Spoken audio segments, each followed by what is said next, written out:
Hello and welcome to Futbol Fridays here on Hornet Radio. I am Ryan Osborne, joined by Joseph Pavlenko. In addition to Ari Nakshon over to my right. And we also want to thank Caleb and Becky for joining us here today, getting you live on the air. We've got Sarah? Futbol Fridays. What's up? Sarah? Sam. Sam. Sam as well. So each of those three, we want to thank you guys for helping us get on the air as we got Fullerton College taking on Golden West. And if you're tuning in, you're thinking to yourself, okay, hold on. I'm used to it being nighttime in Fullerton. How come I'm looking at the sparkling Brea Olinda Hills in the background and able to see them clearly? Why is it daytime? Well, this is the only game start that starts before 6 p.m. throughout the entirety of the season in conference. Originally, every game was supposed to be a 3 p.m. game. Then they all switched. This became the only 3 p.m. matchup between Fullerton College and Golden West. That's why I said the wrong name, Ryan. It's 3 o'clock. I have not consumed enough caffeine yet today.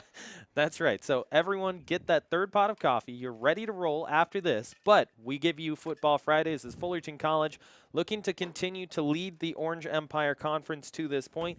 Fullerton entering today with a 4-0-1 record in the Orange Empire Conference, 8-3-2 overall. On the other side for Golden West, they are 1-2-2 in conference and 1-6-3 overall. Fullerton will be going from right to left. We bring you the starting lineups real quick as we will start with Golden West College.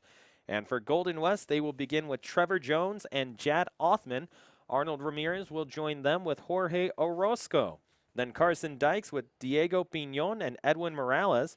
Damian Buenrostro, in addition to Yasir Duque and Lucas Chavez with Bryce Martinez. We switch it over to Fullerton College as their starting lineup will actually be Ryan Marino Rojas, who begins things in goal for the Hornets. Evan Yole will be joined by Cisco Torres and Giovanni Sanchez.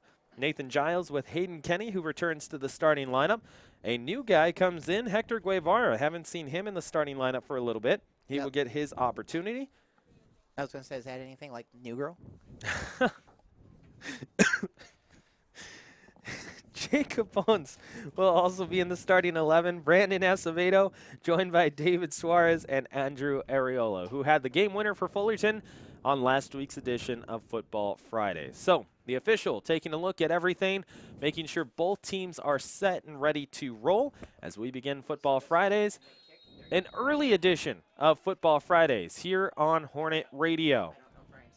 Ball goes out, ends up going all the way back to Ryan Marino Rojas. Now, if you followed along Fullerton College last year, you saw Marino Rojas and heard his name multiple times as he got a few starts for the Hornets. Now he gets his opportunity to split time in goal with Steven Martinez. This ball goes over to Hayden Kenny, and of course, as Mark mentioned last week, Hayden's going to be more of that volleyball setter type of role. You're going to see him face away from the goal and distribute as much as he can to his attacking wingers and everyone else who will be joining him on the offensive side of the flow. You know what else I've noticed that Hayden Kenny contributes to the offense of this team? He is the Fullerton College football equivalent of a Bash brother almost. He brings some of the physicality on that attacking line. No, it is interesting that you mentioned that because actually talking to other Orange Empire Conference coaches, that is something that they mention that is a strong suit for him. He's able to use his body well, and when he boxes out other players and gets his positioning, he makes sure that he uses his frame to be able to do exactly that. He uses his physicality to his advantage. Andrew Areola with the ball. He's going to scoot it over to his right and lay this one over towards midfield. Intercepting it briefly is Arnold Ramirez, and Ramirez is going to pop this one up into the air. And it's a foul against Golden West, and Fullerton will be able to set it down. Fullerton College in the blue, navy blue, specifically uniforms, the usual home kits that we are used to here on Futbol Fridays. Back spinner goes over towards the right side as Fullerton is going to pick this one up with an opportunity to Acevedo. Acevedo initially looking for Nathan Giles, deflected away from him and goes out for a throw-in. But Fullerton in those navy blues with numerals in white, no outline. On the other side for Golden West, they are in a white uniform, white kit overall. But if you look closely at their home kit, or I should say, excuse me, their away kit, their white uniform has an alternating pattern of horizontal stripes of green. So that's your, we'll call it a kit update that we do each and every week? Yeah, from the Hornet Radio resident hit head. Listen, I'm very, very into the aesthetics of sports. I will not apologize for this. When I was coming up, Golden West warm-up greens, they kind of reminded me of the Mexico national team kind of kit.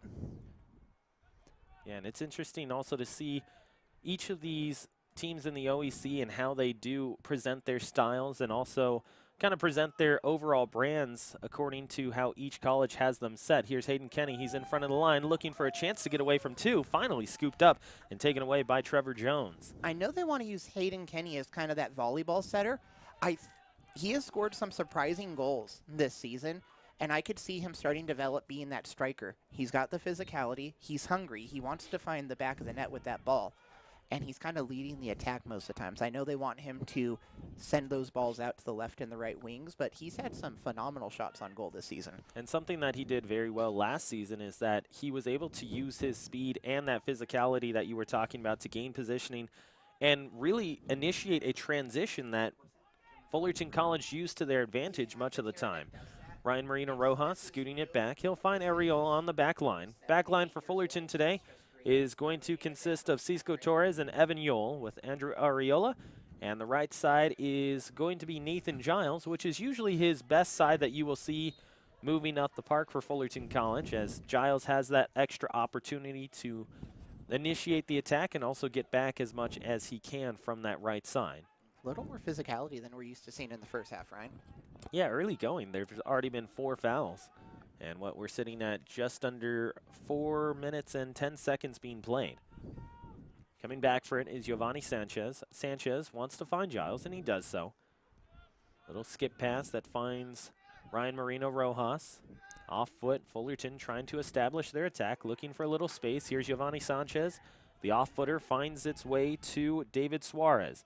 Suarez one-on-one. He's going up against Arnold Ramirez, still moving him towards the left, where it will be taken over by Trevor Jones once more. Doesn't count as a shot if you are keeping track online, so that will be a cross for Fullerton. Doesn't end up doing anything to keep their flow going forward. Turnover here by Golden West. It brings it back to Acevedo. Acevedo looking for Hayden Kenny.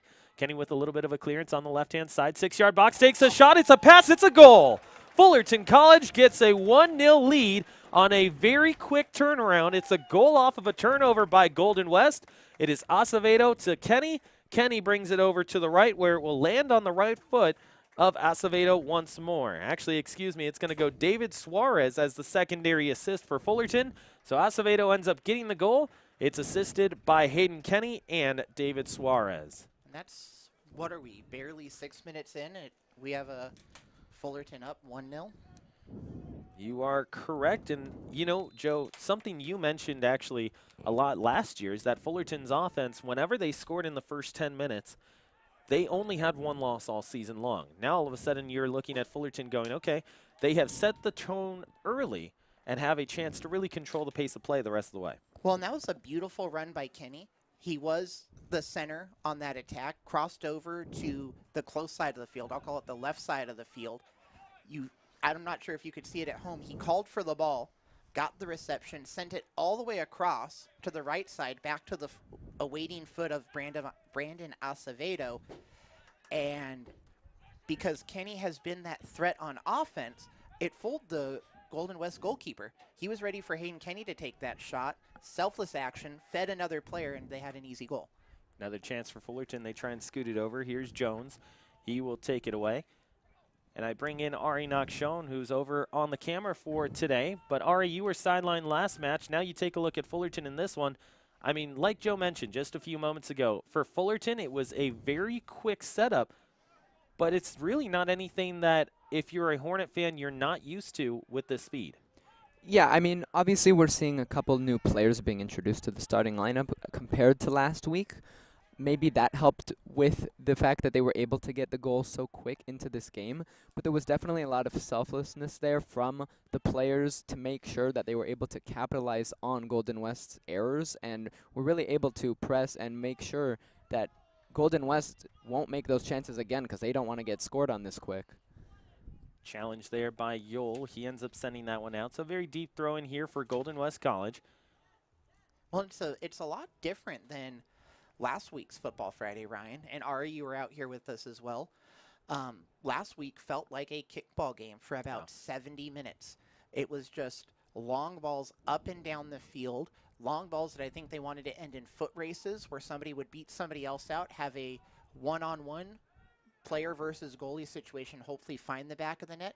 That was let's almost say a calculated play like you would see in basketball, where they set inside the key, they set inside of the 18-yard box here, and they found the back of the net. Yeah.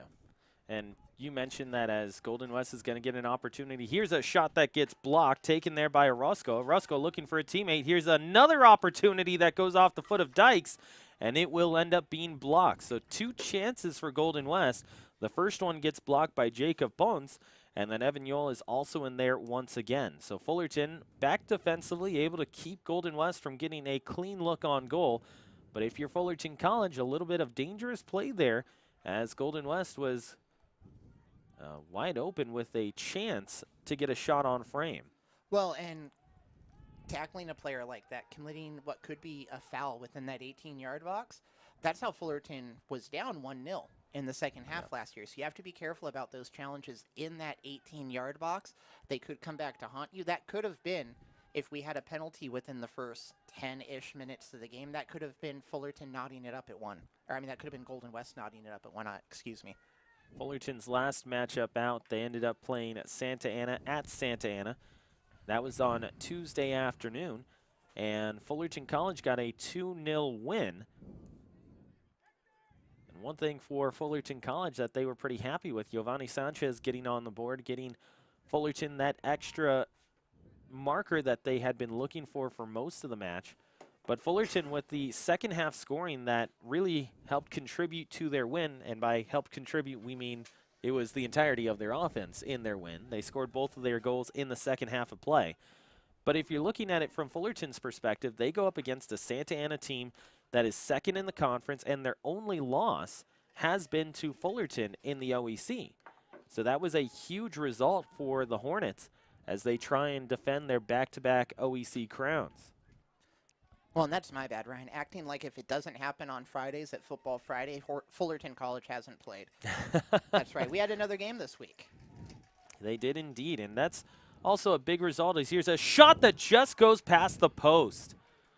Oh, so close there by Jorge Orozco, the 6-foot freshman out of Godinez High School. And he missed it by maybe 2 to 3 inches wide left. Ari, you take a look at that last shot. Just what Joe and I were talking about a few moments ago. He sets up well, but just misses it. Yeah, I think that it was a good shot. You know, he kind of got unlucky, but I think we'll see a lot of Fullerton, their defense, their offense, the whole team taking a lot more risks to be more creative and really get the chances like they did in the first. And if it leaves the net, a one-on-one situation a couple of times, they might be okay taking that risk if it can mean that they have more opportunities to set themselves up for some really good goals. Push in the back brings a foul against Golden West and Orozco as Yole gets shoved to the floor. But I go ahead. I was just going to say, that's a silly mistake to do. I get you're trying to turn the attack before Fullerton goes on a run downfield. You're just giving the ball back to Fullerton anyway by committing that foul. Yeah, and I think it goes back to the previous possession as Golden West and Orozco were inside the box. Both those two, and Yole and Orozco, were battling for positioning pretty hard. So it just kind of tails back just a couple minutes prior to it as this one gets brought back towards midfield. Both teams playing Pong, going with the old-fashioned video game style. On the left-hand side, Golden West catches up to it, taken away, Bryce Martinez. But I wanted to go back over to Ari here. I mean, Ari, you were a student athlete in high school. You get a game that starts at a different time than what you are used to. Does that affect the player's mentality in any way? 100%. Especially even when it comes to the weather. Some players are not used to playing at this, maybe the heat or this time of day, so they have less time to mentally prep, or maybe even if you get nervous throughout the day, if you start earlier, there's less time for you to worry and overthink. So for some players, this could actually be more of a blessing than it is anything else. And you talked to the golf team on Wednesday. They mentioned a different time to start for their event and different weather affected them and how they played, as this one is taken up nearly an offside by Fullerton, swung over towards David Suarez. Suarez wants to move to his left foot, finally does so. Gets it over to a teammate, makes it Cisco Torres. Torres now with Guevara. Guevara back to Giles. Giles looking for Giovanni Sanchez, and that is cleared out for a throw-in to Fullerton College. But going back to that conversation you had with a few student athletes on Wednesday, it seems like you're talking about, weather, angles, where the sun is positioned, what the wind is like, all has an effect on a student athlete if they're coming out here at a different time frame than what they're used to. Yeah, for sure. If they have maybe less time in between classes or even on the field, you'll see they have, you know, the sun in their eyes a little, which for the most part is a non-factor for most of the games here at Fullerton. The sun will already be set. They have just the goal to look at. So maybe that could affect some of their shot choices or even the passes. They might not be able to see their teammates as well.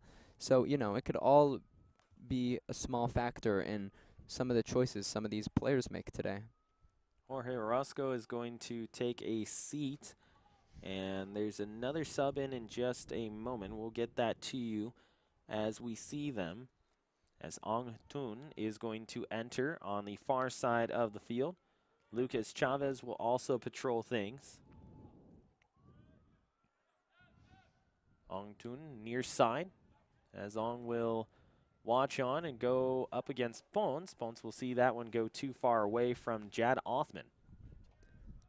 I think another factor when it comes to the timing of the game is the amount of fans in the stands. We're seeing, especially even over on the opposing side, it's really empty. So maybe that could be a bit of an advantage here for the home team. Give them a little bit more reason and maybe a little less nervousness, less people watching. It's more just them playing.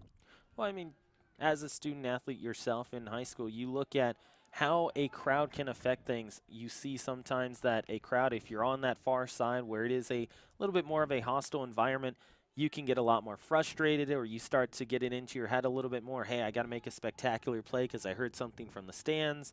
You know, just all that ends up playing into a player's mind as this one goes up into the box, taken over by Ryan Marino Rojas and spun away. A lot of it has to do with the time of day, right? Fullerton has seen large crowds here for Futbol Fridays, but as we all know, we all have jobs. You all have the 9 to 5s that you have to work, and a lot of family members, of course, bringing their support as much as they can for Futbol Fridays. Maybe it's a little bit earlier than people are able to get off of work on this time slot, but they get the opportunity to not only watch online for Futbol Fridays, but other matches that we have seen in the past, especially last week with how full it was. It's a different aspect, like you're talking about, Ari, to have a different crowd in terms of size and how much you're hearing from the crowd, too. And in comparison, Ari, in this, let's say, modern technological era versus when the old guy in our group, or even Ryan or myself, may or may not have been student or athletes at any level, there's the, you know, we're out here with Hornet Radio streaming on the Full Call Sports YouTube page. So that way mom and dad may be at work, hopefully, lucky enough they can have this on in the background, like some people might have the Dodgers game on in the background. Or what have you while they're at work following their team. They can follow their kids because we're at a place where we can stream these sorts of games. Yeah, and for sure, that could totally add another level of pressure for the players, you know, having not only fans here, but also... Whoa. OnlyFans? No, they have the fans that are here. Okay.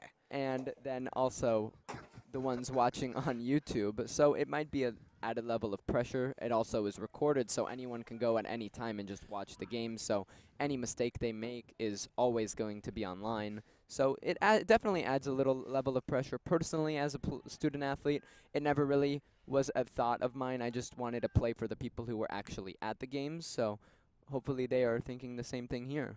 Well, in hindsight, it means more tapes available to coaches, to opponents, and stuff like that. Also, Ryan, I'm going to call you as our jersey head in Hornet Radio. Okay. I'm noticing the front of the jerseys, light blue stripes, almost like Argentina. Reminiscent, kind of, sort of. A little bit. They had that kit, albeit in a different color pattern. You go to that 2014 World Cup final where they weren't able to wear the traditional Albi Celeste kit.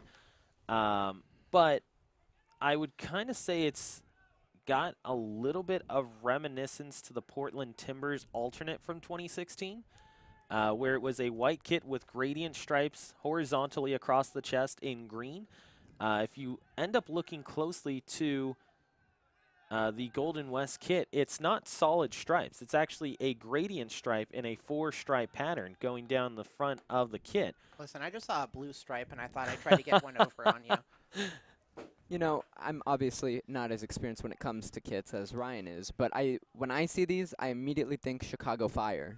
I don't know if it's the colors, but that's just what I'm thinking. Like Shaqiri over there, that's all I'm seeing on this field. It's like when I look at the Hornets home kits, I think LA Galaxy. The navy blue and the white. I know it's not completely identical. I just get, it gives the vibes, let's say. It does, but that's another thing too, is that you see a lot of these teams end up using very similar templates too when they're ordering their uniforms, as this one is dropped down by Golden West. Rustlers trying to move up the park. They have one down the middle, trying to scoot it over as Duque. Duque looking for a teammate, just scoots it in behind Carson Dykes as Dykes tries to get to it, and Fullerton is going to be able to take it away. Here's Suarez, a one-on-one. Suarez muscling away from 2, tries to off-foot one just past the last line of defense. It's taken away by Giovanni Sanchez. Here's a chance, a shot by Acevedo. The field goal is good, but it goes for a goal kick. Hayden Kenny looked like he was asking for some sort of call there. I don't hate it, though. As opposed to last Football Friday again, Hornets once again taking shots in, around, and outside that 18-yard box area. And I love to see it. You have to knock on the door this is a line change, Brian. This is beyond a line change. This isn't even the Detroit Red Wings of the 1990s with the Russian 5. They are going with 7 changes here, as Juan Luis Quintana is going to take his opportunity on the field. Jair Vargas will also be out there, joined by Pedro Delgado. They will have Jared Rodriguez off to their right, in addition to Omar Ruiz as well. And more changes coming up in just a little bit as we are able to find them. David Garcia comes in for Suarez, and now Golden West has a chance the other way. It's a one-on-one. Jared Rodriguez trying to catch up. Here's a centering pass that ends up clinging around down the middle. Orozco can't catch up to it as it deflects away from him and gets skied away off to the right. Kept in by Golden West. 7 different changes there for Fullerton College as they bring in a whole host of Hornets. And it could definitely be good for the legs of all the Fullerton players, but this will definitely affect the chemistry for the rest of the game. You know, people are going to have to start passing to some guys they haven't even gotten a chance to give the ball to yet. So it's going to be a little different. You're going to be calling for different guys' names. We'll definitely see some fresh legs, though, so that should help Fullerton out for the rest of the night. Ball goes all the way towards the corner. Golden West lets it go out, as it will be a deep throw-in for the Rustlers. Going back to that play that Joe was talking about, as Hayden Kenny was moving up the park, what ends up happening is that pass was intended for him. However, he realized he was in behind the last line of defense, and he was going to be offsides if he makes an attempt at the ball. So what he does is he lets that ball go past him, points over towards Acevedo on the right-hand side to say, hey, this is your ball to go pick up. I can't touch it. So it allows for Fullerton to stay onside without him touching the ball. So the point of attack, again, he stays at that as that floor general. And Ari, you're talking about a beautiful goal. That's what he's going to be talking about, as Orozco gets that one off the off foot, clangs that one in off the crossbar, and it is in. Orozco with a gorgeous shot from just inside the box, and he ties this one up at 1 apiece. Ari, that was a magnificent shot that is well placed. Yeah, that was just a laser. There was no way anyone could get in front of that ball. There was no way the goalie was even going to be able to reach to that. I don't even think his teammates thought he would shoot that. That was out of nowhere, an absolute laser into that top left corner, and just a beautiful goal. So that will go as an unassisted goal by Orozco. And we will get word from our left on the official scoring just to make sure that that didn't end up touching another Rustler on its way over to Orozco. But on the unofficial stats here on the broadcast, which we consider to be the official stats, it is Orozco in the 22nd minute of this frame, and he ties it up, brings it level at 1. Now Fullerton has a little bit of work to do. And in that case, Ari, I mean, there's not really much Fullerton can do on that one. Ryan Marino Rojas gets a very good jump on it. He's in position, but plain and simple, Orozco with, quite literally, the perfect shot to get that one in. Yeah, I don't think we'll see any tactical changes from Fullerton. I mean, there's not much you can do about a goal like that, no matter how or what style of football you are playing. So I think they will continue to take the risks on the offensive side and try to keep pressing Golden West. Maybe give them a little bit of less of a chance to even take a shot like that. But, you know, in a situation like that, you just look at and you sit there and you just go, wow, because there is not much anyone can do about that. Couple of Rustlers moving up the park. Back to it is Duque. Duque nearly turns it over, gets away to Hatem Khani.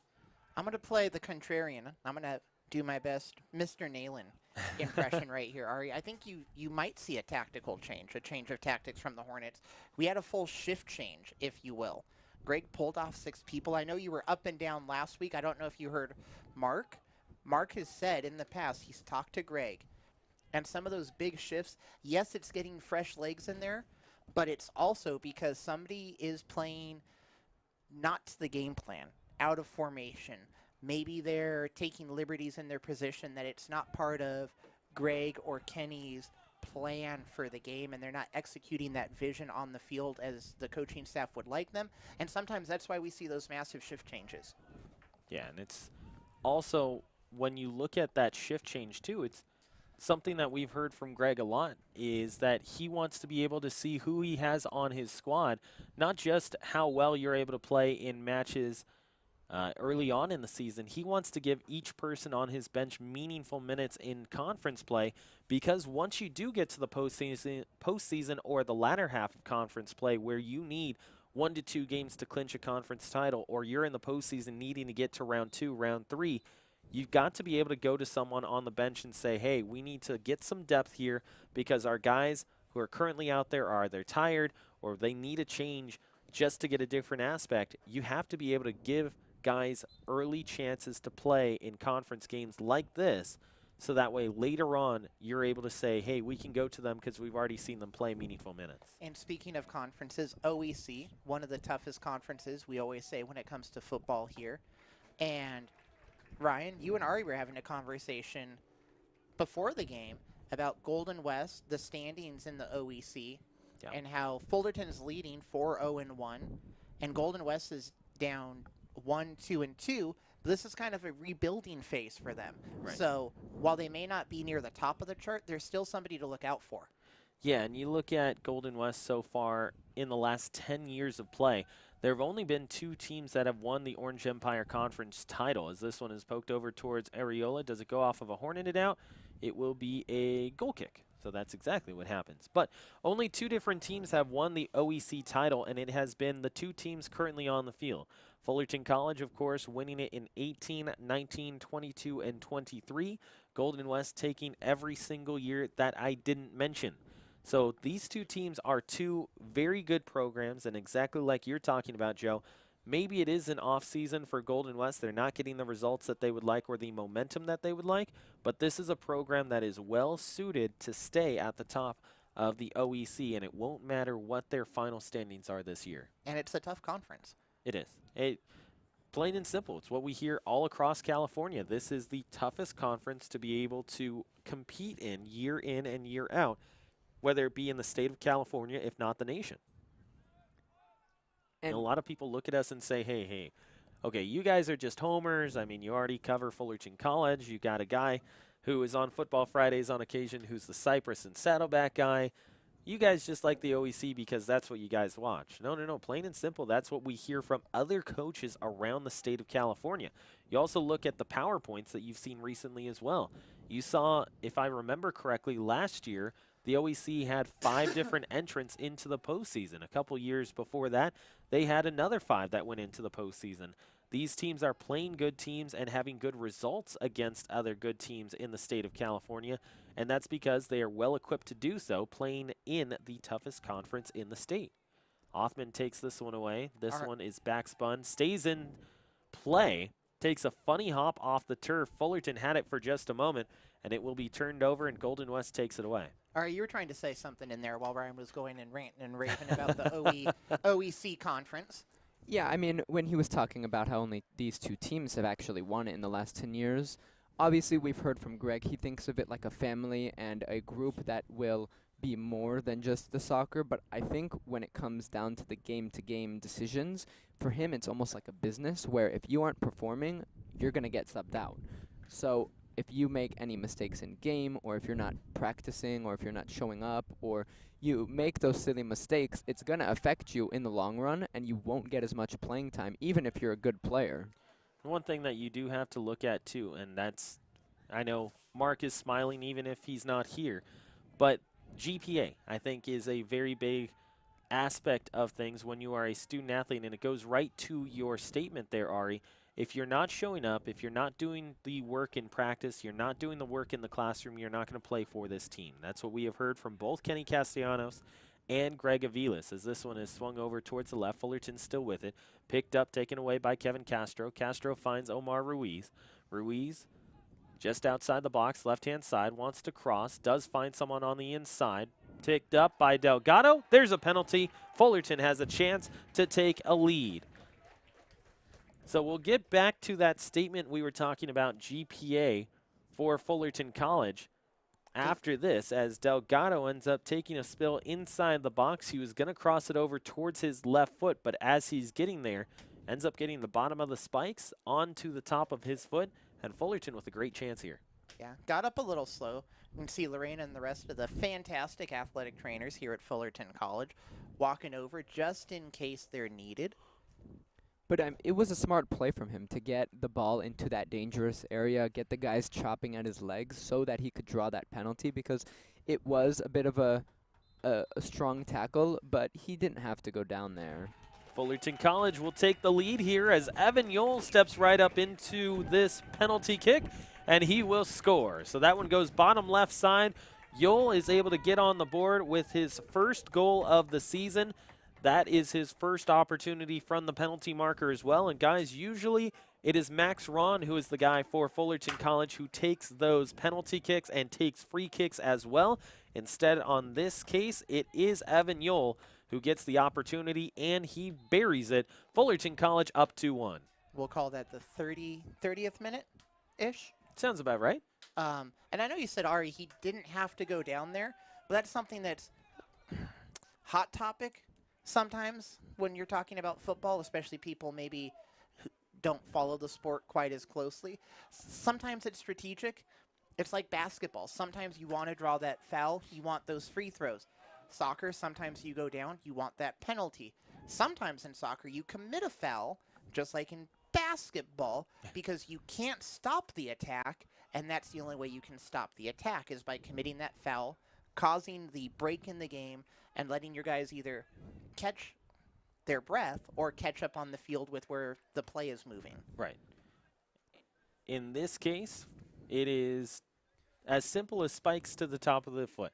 And if, I mean, like you were talking about, Joe, if you have that extra opportunity to end up hitting the deck that close to the 6-yard marker, odds are more often than not you're going to try and get that call, especially with the way that that play ended up setting up.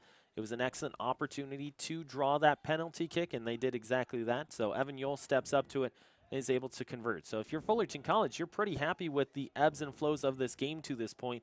The way that you got scored on was a perfect shot, and you're looking at it like Golden West hasn't necessarily had a great chance to set up their offense to this point. They haven't had the flow that they would like, and the one shot that beats you is perfection.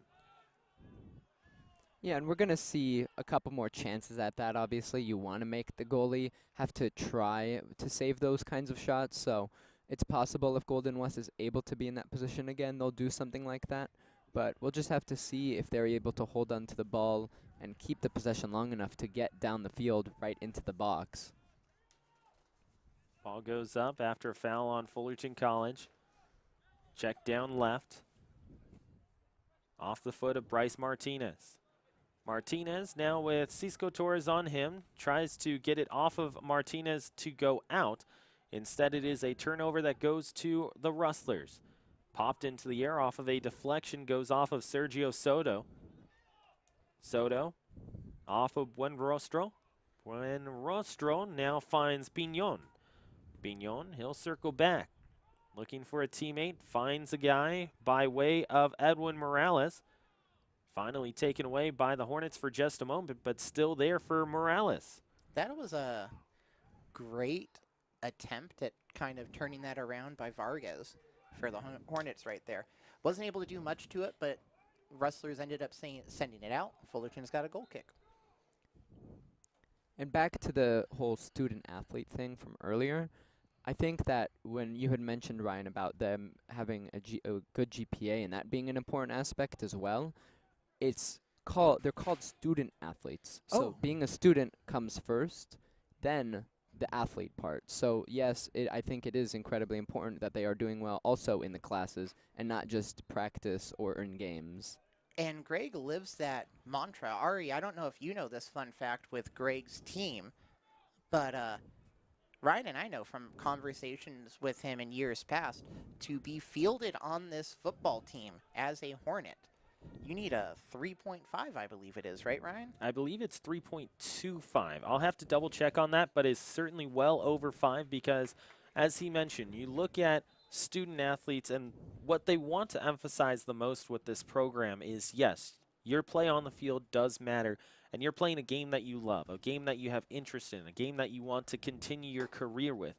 But you also want to continue your education because of how much opportunity is able to come your way after you continue your education away from Fullerton College. If you're able to transfer to a university, just think of all the different chances you can get in terms of going to different universities if you can present them with excellent athletic performance and excellent academic performance. Because you're looking at things going, okay, if I'm a recruiter and I have to look at a specific player that I want on my team, this one is fired up and high, it goes up and way past by Jair Vargas. Vargas just misses it, and field goal is also good. So Fullerton, 6-0. But if I'm looking at it from a recruiting standpoint, and this is just me personally, I go, okay, I can get the guy who is an excellent athlete, but I have to give him a football scholarship.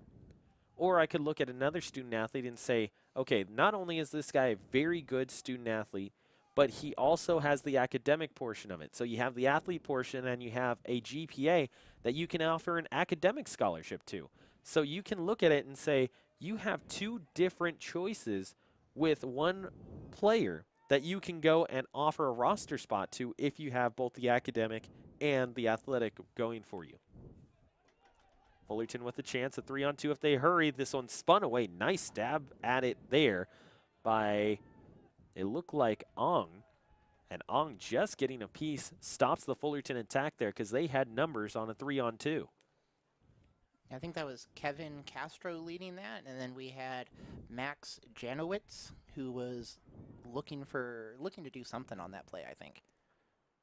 Yeah, he ends up just getting a piece to start the action moving forward. But you look at it from Fullerton's perspective, they keep trying to get these open chances on odd number attacks. Little back spinner that goes all the way back to Marino Rojas, and he will pick it up. All right, I get you have to slow yourself down, but to brace yourself on the keeper like that, come on, man. Just a little bit of gamesmanship. Get into the keeper's head as much as you can. You don't necessarily have to brace, but hey, if you're able to use that keeper as the person that ends up being your break, just an extra opportunity to say, hey, did you know I'm right here? It's a little bit of a mind game there for sure. Like most sports, definitely want to get in your opponent's head better than being in your own too much and see if that could get them to slip up a little, give you a bit of an advantage there. It's like saying, hey, Ari, your shoe's untied. Then Ari looks down at his shoes, realizes he's wearing Vans. My shoes are tied, so I'm all good. No Vans? No Vans today. Okay, no Vans. Well, and Golden West proving they're a team that Fullerton, not that there's someone this season seems like that they're a team to park the bus, but with that bullet of a shot into the back of the net from Golden West earlier, you can't park the bus on this team. No, you're absolutely right. And the reason why you say that is because now you have to respect that outside shot. I mean, just like what you were talking about last week, Fullerton needed to take outside the box shots because they have the legs to do it.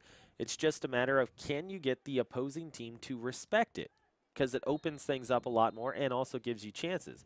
Yellow card is going to be issued here to Fullerton College, and I believe that will go to Kevin Castro. So Castro gets booked, and he will be the first booking of this matchup. But for Fullerton, as you saw when they had to defend against that, it's tough to defend against that if you know that a guy like Orozco has that right leg that he's more than willing to say, hey, I don't need to be within 5 yards of the goal to let this one go. You have to have another frame of mentality defending if you know that they have that chance to go out and kick one from far away. Yeah, definitely. I mean, especially even to the pro levels of soccer, we've seen in the last especially 10 years about much more high-pressing defense where instead of, there's obviously been the successful teams that drop back and no one can get past to them, but having the team that can press high and keep the ball away from the other team even, it's a big difference, especially against a team that is willing to take shots from almost outside of the box and actually make them too. That throw-in almost could have, he almost could have scored a goal from that throw-in on its own. That was deep into the field. Yeah, and it's very similar to the way that Nathan Giles is that designated throw-in guy for Fullerton College. You see each and every team in the OEC normally has that one guy that they go to and say, all right, you will have the opportunity to get the throw-in. We're going to roll with that. Every time that it is a deeper toss-in, that's going to be one specific guy who has that chance to do so. And it's interesting, too, because remember, Fullerton College actually got a goal directly off of a throw-in on Tuesday against Santa Ana College. That's how they got their second with Giovanni Sanchez. There's a deep throw-in from the left-hand side as this one is going to go over towards the left for Fullerton. Picked up and taken away by Josias Palacios. Palacios leaves it for Oliver Torres-Martinez down the middle. A dummy run is there, and Kevin Castro, who has been the catalyst to this point for Fullerton while he's been on the field, will now see a throw-in as Fullerton will bring on some subs. Was that Kevin Castro with the step over and there's just no Hornet behind him? Yep, the dummy run was there. He knew he was taking two defenders with him, but no one continues the run right behind him to trail to see whether or not they can get that one. Nathan Giles is going to hop back onto the park. He will be joined by Jacob Bonds. We've got, let's say, 5 minutes of official times left on the clock about. Sounds about right. And with those massive throw-ins you were referring to, I mean, that was almost 20 yards there. We've also seen some pretty good kicks that look like they could have been good field goals too. I mean, if the football team ever needs some new guys to try out, you got some here who could play kicker, quarterback, whatever position you need them to. Well, they got the legs too. You know what? Fullerton College, in terms of the football team, gridiron football team, is quite okay after last night. Charles Villarreal with a 50-yard field goal. You mean hand egg? What's that? You mean hand egg? Yes, hand egg, gridiron football. Charles Villarreal ended up getting a 45-yarder and a 50-yarder on back-to-back opportunities as this one is moved towards the right. Fullerton on the attack. Actually had an excellent game last night. You go 2 for 2 from 45 and from 50, both setting career longs. As Areola moves this one up, but he is dispossessed, and Fullerton will have to try and recover, but Orozco gets fouled by Areola going the other way. And then a cheeky little shove saying, get out of the way, I want to set up this free kick. And I think the ball moved about 5 yards there from the original position. Started at the 35, almost ended at the 40. But the ref's doing a pretty good job controlling this game, especially being willing to give a yellow card out so early. We've seen a little bit of aggressiveness from both sides here, so if he can keep control of this game, both teams can look at the end result and say, hey, at least it wasn't the ref. He wasn't the reason why we lost or the reason why we won this game. Definitely. It's another thing that we did not see last Football Friday, Ryan, not a lot of like kick around, passing, Right. setting up plays. Again, I want to go back to last Football Friday, a lot of kickball. And we're seeing them trying to draw defenders out of position with that pass around, and Golden West is just fast. They're able to cut off those lines. They are indeed, and you look at the back line for Golden West, they've done an excellent job of keeping Fullerton College from setting up the way that they would like to. This one is taken by the Hornets, and they're trying to move up the park. They've got Nathan Giles, if they can hurry, deflected away. Palacios trying to get to it. And again, exactly what we're talking about. The Rustlers are there to intercept and deflect and keep Fullerton from establishing the rhythm that they would like to do. But like you said last week, Fullerton with a lot of, as Corey Nayland would say, disconnectivity between each of their members of their wings, their attack, and then also going from backline up. That changed in the late going as Fullerton had an excellent last 3 minutes of play. They not only got a game tire, but they got a game winner because of the connectivity and the cohesiveness of their backline moving up to their attack. But for the most part of that matchup, they just weren't able to get anything moving the way that they would have liked. Here's Nathan Giles. He's going to throw it in. Inside the box, 4 different Hornets all walking around. Now they've got an opportunity for Camilo Ariano at the top of the box as he moves around. This one is right towards the goalkeeper, will go all the way there, and it is a foul against Fullerton College that will have to be placed down. Wanting to move it quickly was Trevor Jones. A Hornet steps in front of him to prevent that from happening. Yole to the sky, brought down left side, picked up by the waiting foot of Diego Piñon. Piñon will see this one skied away from him as Nathan Giles comes all the way back. We've got the Rustlers have some great field awareness and great awareness of the roster, it seems, of Fullerton College. Nathan Giles, a few plays ago, was out there double teamed by, I believe it was Ung and Arnold Ramirez. You are correct on that left side. Yeah. And we've seen those similar plays all game long. They seem to know, and with George Orozco knocking on the door again, not from outside the 18, but taking another one of those kind of wild shots. Yeah, Jorge Orozco with the goal earlier for Golden West College, as he had one again, just like Ari was talking about earlier. He had that shot that was placed well, and he's not shy about letting that right foot go. Fullerton College, a little incidental contact, brings it over to Palacios. Palacios gets it away from the goalkeeper. The frame is empty. Down the middle, it is taken away. On the line for Fullerton College, they had the chance. It goes off the foot of Pedro Delgado, and it looks like getting back to make the play will end up being Arnold Ramirez, and he will save a goal. That is great defense by the Rustlers. If you're a home team homer over here in the stands for the Hornets, it breaks your heart to see. But for the Rustlers, that is some great defensive play, great field awareness, and they kept the scoreline only 1 point different. Yeah, for Fullerton College, they had the opportunity there. Delgado, along with Palacios, and the initial thing, too, is that Palacios does get around.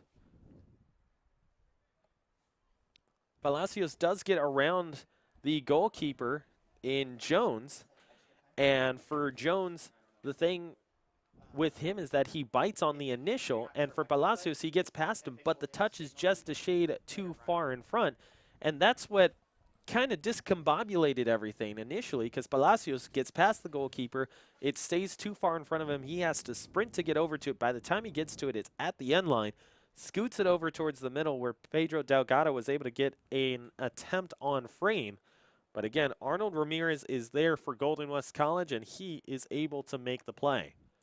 Again, like you and Ari were talking about before this game, Golden West may not be where they would like to be in the standings, but they're in a rebuilding phase, and they are a force to be reckoned with within the OEC. Like you said, their pedigree of having won the OEC championships that they have, Ryan. Last chance for Fullerton College inside the box, doesn't end up going, and we go to the half as the official blows the whistle, bringing it to a 2-1 score at halftime. Fullerton College and Golden West, both these two teams going back and forth. It started off with Brandon Acevedo getting his goal in the 6th minute Acevedo was assisted by Hayden Kenny and then also David Suarez as well. Then on the other side for Golden West College in the 22nd minute, Jorge Orozco gets on the board as he had an excellent strike from the top of the box just off to the left-hand side of their offense and was able to get that off the crossbar and down for a goal. Fullerton takes the lead in the 30th with a penalty kick thanks to Evan Yole. He gets his first of the season, first attempt of the season, so he goes 1 for 1 to this point, and he makes it 2-1 our score. So here at the half, we have a little bit of an OEC preview between myself, Ari, and Mark Pavlovich. Of course, you hear Ari and watch Ari all semester long with the Coaches Show, as Ari continues to host it and will throughout the entirety of the semester. We have a little something special coming up for you next week involving this very same Fullerton College men's soccer team. But for the moment being, since we're talking about the Orange Empire Conference and the theme is the OEC this season, we're going to give you a little bit of a recap of where everything stands, who the favorites are, and who exactly we think are going to have an excellent end of year in the OEC. So as we bring that to you, let's get over to our halftime content, and when we come back, we will have some halftime stats and get you set for the second 45 of play between Fullerton College and Golden West here on Hornet Radio. Oh, what serve? All right. Jump serve, hook serve. One take. Go ahead. Hey there, I'm Ryan Osborne, joined by Mark Pavlovich and Ari Nakshon. We're here for your OEC men's soccer roundup. You are here currently at halftime for Fullerton College and Futbol Fridays. But as we take a look at the Orange Empire Conference, we take a look at the standings and also what each team is doing. I have the voice of men's soccer and women's soccer for Cypress College and also Saddleback as well over to my right. Ari has been a part of our productions throughout the entirety of this semester. And Ari, you've talked to the men's soccer team at Fullerton College. Obviously, they are leading the way in the standings for the Orange Empire Conference. Does it look like they can continue to do that the rest of the way? For sure. They've got the program to do so, and we saw last week they got a really lucky win. They came out, it was a slower game, but they definitely have what it takes to lead the way. And you take a look at that win, like he mentioned, as you saw on Futbol Fridays, Fullerton College with a late-stage last-second winner by Andrew Areola to get a win over top of Irvine Valley College. I flip it over to the voice of Cypress and Saddleback. Mark, you take a look at the Orange Empire Conference. It almost seems like it's starting to separate with clear favorites and clear teams who are not going to end up in the postseason. Well, right now, Fullerton's on top. They beat Santa Ana, which was huge because they were tied at 3-0-1 before they met each other in a match. I find it funny, though, that Ari makes a statement that Fullerton won or lucked out on their last game and won to put them up there. I don't see them as being as prolific as they were last year as a scoring team. They're still great on defense. Let's not get that wrong. Great goalie, great defensive ideology that they have over there. But I think when you look at Cypress and what Christian has done, and they tied Fullerton when they came to Cypress, I think now they won. They're right on their heels. Yeah, they're sitting there at 2-0-2, but I think they're right there. They beat Fullerton when they go at Fullerton. It's going to be that last week. I'm going to stick with what I predicted before. Ed Ford thought I was crazy when I said, hey, Cypress is going to be in the run for the state championship in soccer.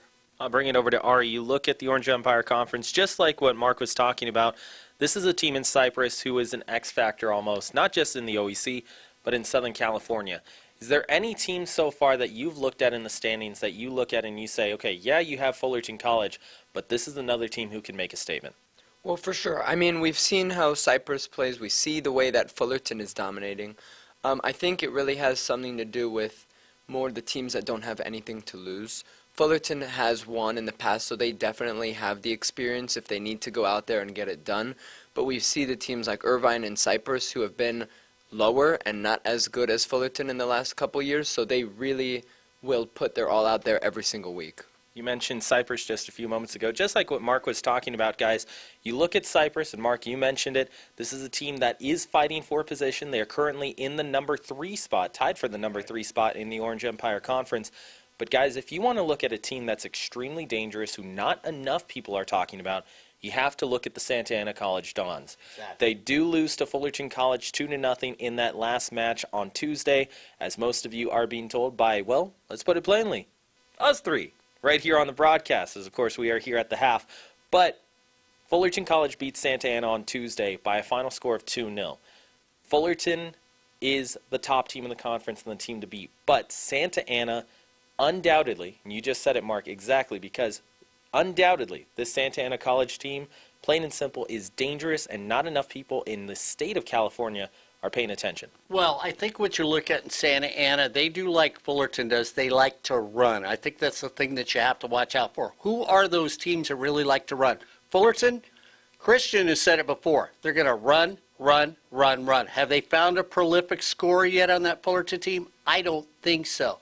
Hayden Kenny, you know I like Hayden Kenny when I've been out there with you, but he can't do it by himself. When you flip it over at Santa Ana, the one thing they discovered from Fullerton, you've got to be able to match them defensively. I'm going to go back there again. I think your goalie at Fullerton is #1 in the state for goal against right now, because even though there's not a lot of shots on goal, Ryan, we've seen him make some saves, or he's been standing on his head to keep you in the game, as Ryan here is one of the voices for Futbol Fridays and the Fullerton College Hornets, that if it wasn't for him, you guys would not be sitting on the top of the heap right now. Yeah, you look at Steven Martinez, and then also Ryan Moreno Rojas is also right there with Steven Martinez. Martinez with a .78 goals against average. Ryan Moreno Rojas is right behind him at a goals against average just under 1.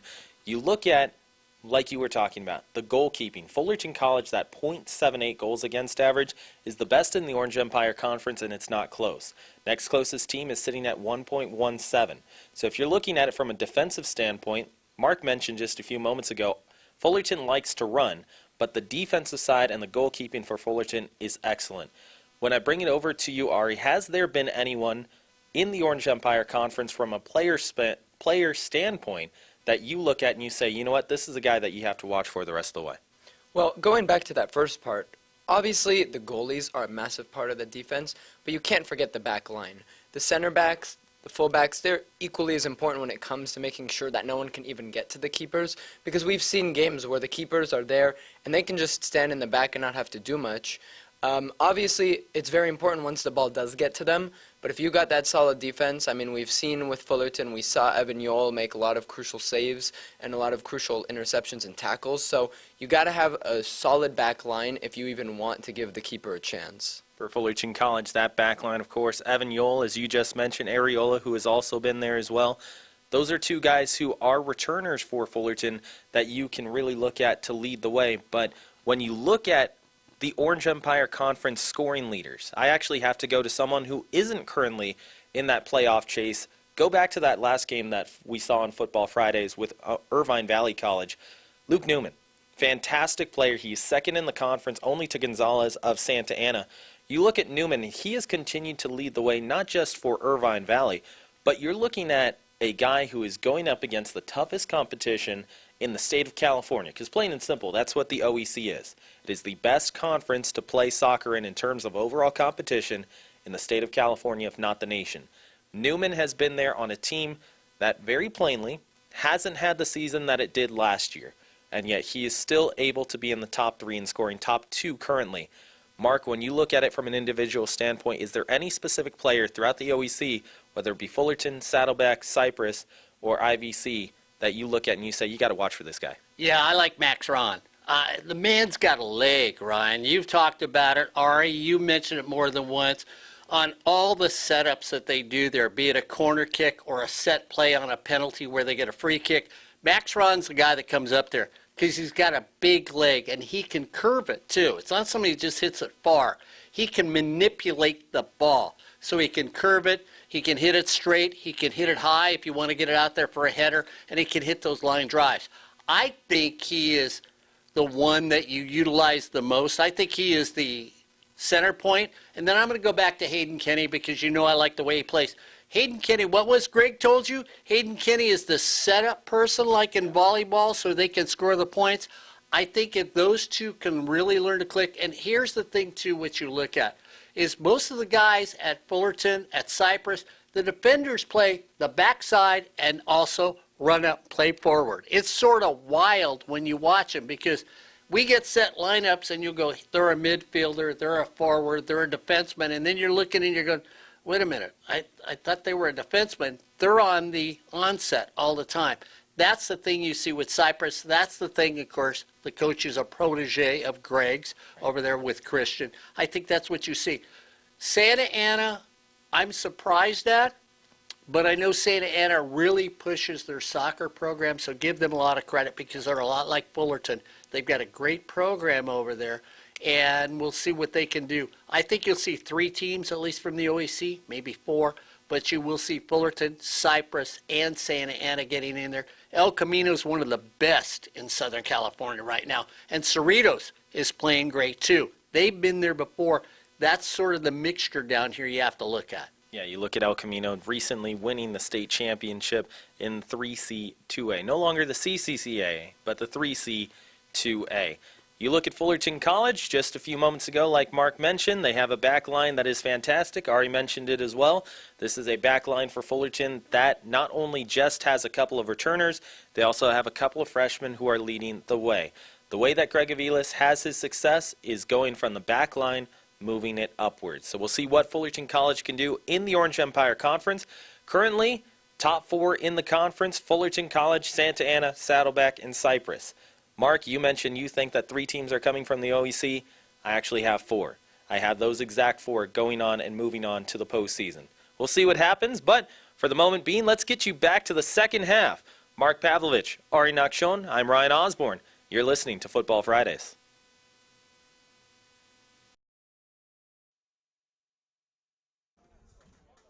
And we welcome you back to Futbol Fridays here on Hornet Radio. As you saw just a few moments ago, that was recorded before about the Orange Empire Conference. Fullerton College, of course, leading the OEC to this point with Santa Ana and Cypress, along with Saddleback. You heard from myself, you heard from Ari Nakshon, and also the voice of Cypress and Saddleback in Mark Pavlovich. Ari, I'll bring it over to you. You take a look at the OEC. We talked about it a little bit at the half, but so far, yes, Fullerton is the favorite, but someone that not a lot of people are mentioning is Santa Ana. Yeah, they're really knocking on the door. Only a game behind Fullerton, and it's a draw. So for them, they can really take advantage of this situation, and if they get lucky and Fullerton makes some slip-ups, which is possible, we see they're not a perfect team. They're very, very good. But if they make those slip-ups and Santa Ana keeps playing at the level they've been playing this season, anything is possible, and they'll definitely be making the playoffs from that look. Yeah, and Ari, when you take a look at that, I'll give you a sec. If you don't mind bringing up the 3C2A rankings across the state on your phone as we go through the final or finalities of halftime here. Ryan Osborne, I was going to say Mark Pavlovich. Ryan Osborne, Joseph Pavlenko, Ari Nakshon here on the call with you, along with Caleb Ramos and Becky Nguyen as well. Big thank you to Samantha Cesena for joining us on the broadcast and getting us up on Futbol Fridays too. But as we're talking about it, myself, Ari Nakshon, we're going to go through the rankings in the state of California. Ari, you look at the state of California, the 3C2A. Yes, you hear about Fullerton College. But, of course, you have a state champion recently in El Cerritos? In El Camino. Cerritos is always good. You have a team from Oxnard who has a championship in recent memory, too. The 3C2A rankings are really interesting when you look at the top 10. Yeah, I mean, obviously Fullerton is always going to try to be getting into the mix because this is a very big the 3C2A has a lot of teams, so there's obviously going to be many, many teams fighting for this top 10 to try to get to these playoffs upcoming. Is there anyone that you think that maybe we should look at as an underdog who might sneak their way in? Well, I think if you're going to look at it at an underdog, as you're taking a look at the rankings, you always have to look at a team, well, let's just say they're not necessarily the underdog. El Camino, if you're going to look at a state champion, a team that just won a state championship, they're not as strong as they were last year, but they are a team that has a lot of success and also a lot of experience as well. This is a team that has the opportunity to move on, not just in round number 1, but also moving forward into rounds 2 and 3, and then also to the state championships as well. if you're looking at it on the online perspective, you of course see the standings across the state of California, and you see where every team is ranked. My answer would be El Camino, but I feel like that's the easy answer when you look at it, Ari, because El Camino, of course, with the state championship, I think you also have to go to a team that Mark has been talking about in Cyprus. To me, my true underdog, though, is the team that we mentioned earlier. It was Santa Ana. Santa Ana was my pick from the start of the season to end up finishing in not only the top 5 in the state, but in terms of getting into the state finals. So when we look at these rankings, obviously we've got some great teams here at the top. Mount San Antonio College, Evergreen Valley, Long Beach, Oxnard, Hartnell. But the team that really catches my eye based on record alone would be the the 8th place Skyline, who's 9-2-0 to start the season. Yeah, and Skyline College, of course, is a traditional power in Northern California. And to their credit, they continue to improve their program, and they have been doing so exactly that over the last few years. I think when you take a look at Evergreen Valley, you mentioned them. Not a lot of people realize that Evergreen Valley exists. I mean, Ari, had you ever heard of Evergreen Valley College before looking at the rankings? Honestly, I don't know if I've heard that name, but they are 10-0-2 right now. Exactly. And you look at Evergreen Valley, traditionally they have a shade over 15,000 students to their credit. And mind you, I'm not looking at a page of information. I am shamelessly taking the information that Mark Pavlovich found earlier this week and was telling me across my desk. But nonetheless, Evergreen Valley is a power up in Northern California that is on the rise. It is a smaller school. Of course, you look at Fullerton College. This is a college that has roughly 40,000 or shade over 40,000 in terms of total enrollment.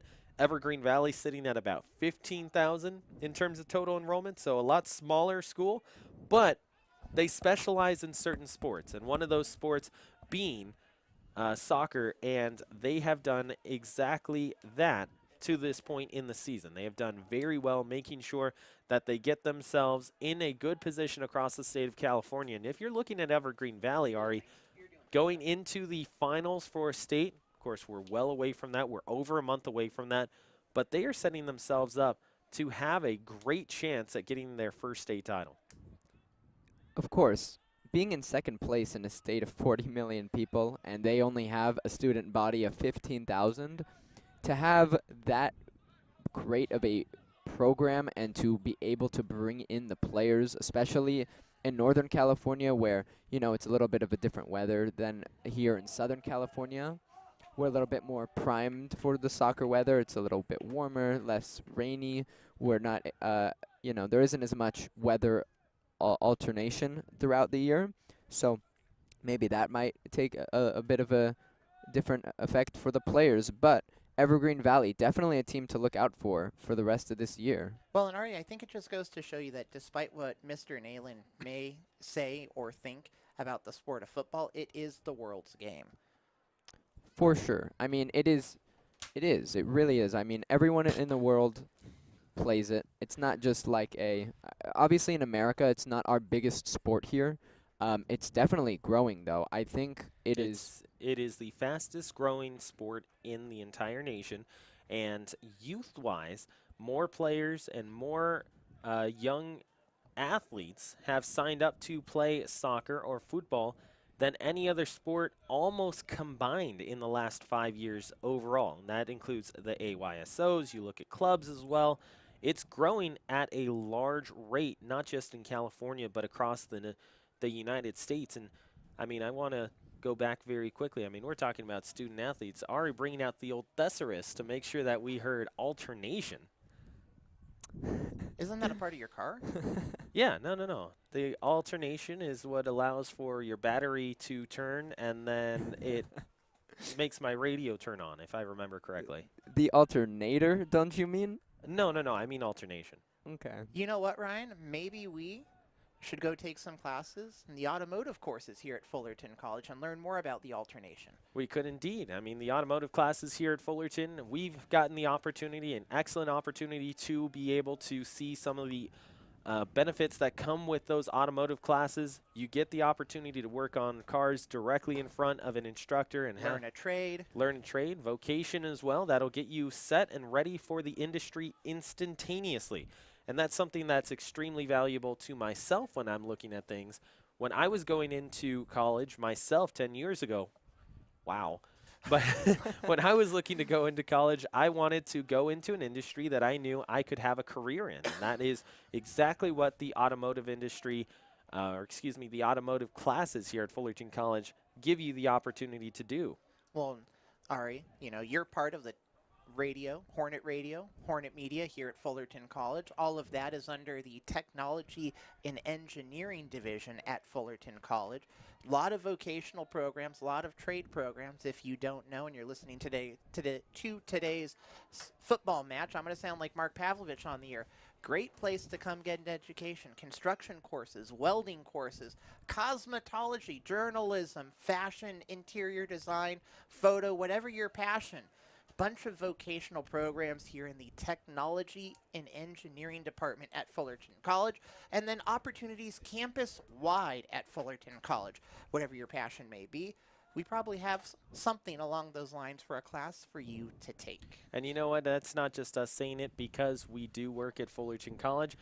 If you're watching Futbol Fridays, just to show you the impact that these classes have, well, you hear myself, you hear Joe, we came through the program, and then everyone else who worked on this broadcast here today to make sure that you got Futbol Fridays on the air today is a student of one of the members of the Tech and Engineering Department throughout Fullerton College. So if you're watching Futbol Fridays, just realize those classes are doing exactly what they are intended to do, give students a chance to learn their trade and get into the industry with experience. And if you're not a youngster like Mark would say and you're thinking, maybe I should go back and learn some stuff, Fullerton College, Tech and Engineering Department, Fullerton College in general, great place to potentially start.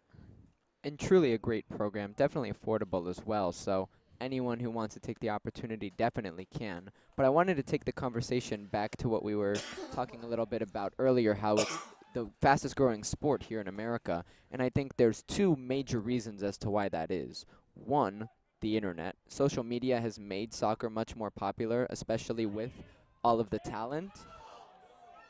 And two would have to be all of the international talent that's come to play here because of all of the money that is being thrown at American soccer. No, and you're absolutely right. I mean, you look at a couple of players across the Orange Empire Conference. Last year, we saw 18 different international players. You look at Yavapai College that we had earlier on Futbol Fridays. They had a couple of international players. Of course, they are an Arizona product, but nonetheless. Also, a few moments ago, you saw Hayden Kenny get an excellent chance from in tight as this one deflects off of his hip. He's getting pushed away by Jones. No penalty there because there wasn't enough to get him away from the realm of play. So that's why there was no call there. But Hayden Kenny with 3 shots on that last chance for Fullerton. And coming out of halftime, Fullerton has just decided, hey, you know what? We're going to full send off to our right and get that offensive flow that we're looking for. Both efforts by Hayden Kenny in front of that, what we called the 6-yard box in front of the goal, would make Gordon Bombay happy. That was some excellent picking up of the trash in front of the goal. Yeah, and that first play we saw, that was great. A little unlucky that he wasn't able to get it to go in. But that second play there, I think that should have been given as a penalty. I know it might be a little harsh, but he pushed him right in the back, and it was a clear obstruction of any possible chance he could have turned into a goal. So I feel like, you know, I get the ref is trying to keep it fair, and maybe it might be a little bit biased here, but that there definitely would have been warrant, and I wouldn't have been mad if that was given as a penalty. Well, I don't think the penalty was given there, Ari, because Hayden Kenny probably, the refs thought was he maintained control, maintained possession of the ball.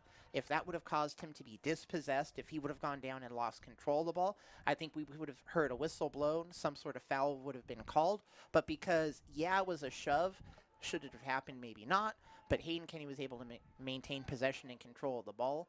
And so the ref probably didn't feel the need to blow the whistle because it didn't interfere with his play. It put him out of position, but it didn't halt that play. And the other thing is, too, is that you very seldom, This one is speared away and brought over towards the right side where a shot attempt by Buenrostro ends up being blocked. You very seldom see multiple penalties called for a singular side in a match. And I think in this case, since you're already up 2-0 for Fullerton College, you have to have an egregious foul inside the box for that second one to be called. And the last penalty you called for them gave them the lead, yeah. And that's fair, but I think that when it comes to being the referee and giving the penalties, whether you're deciding to or not, I don't think that looking at what's happened previously in the game should affect what you see right in front of you as it happens live. I think if it warrants a penalty, it should be given if you're up 5-0, 6-0, 7-0, because otherwise you're going to start to see players who are going to try to get away with more tackles that could be dangerous towards the other players, and the ref just won't call it, and you'll see players who could possibly potentially get injured and not get anything for it. And Ari has slowly and unintentionally wandered into one of the strongest arguments that has taken place across every single athletic sport in the last 20 years. The question is, should the previous have an effect on what the call currently is? And it's a question that has been presented across different sports. It's a question that has been presented across different levels of each sport as well. As Othman is trying to defend against Pedro Delgado, he does so, wins the battle. Send it through his legs. He was looking for it and trying to get there, but Othman, I think, did a great job of positioning well and making sure that his footwork was on point to keep that away. But Ari, to your point, in a perfect world, yes, it should be situation by situation. But the only issue is that you're taking away the human factor, right? You take away the factor that you look at it from a human aspect, human nature, and you say, okay, if I were watching this game and trying to officiate this game mentally, I'm taking a check and balance of how many different times have I called things for one person and how many times have I called things for someone else. So you start to get those checks and balances, left side, right side. Okay, how many times have I given an excellent chance due to a foul call on Fullerton's side? What about Golden West side?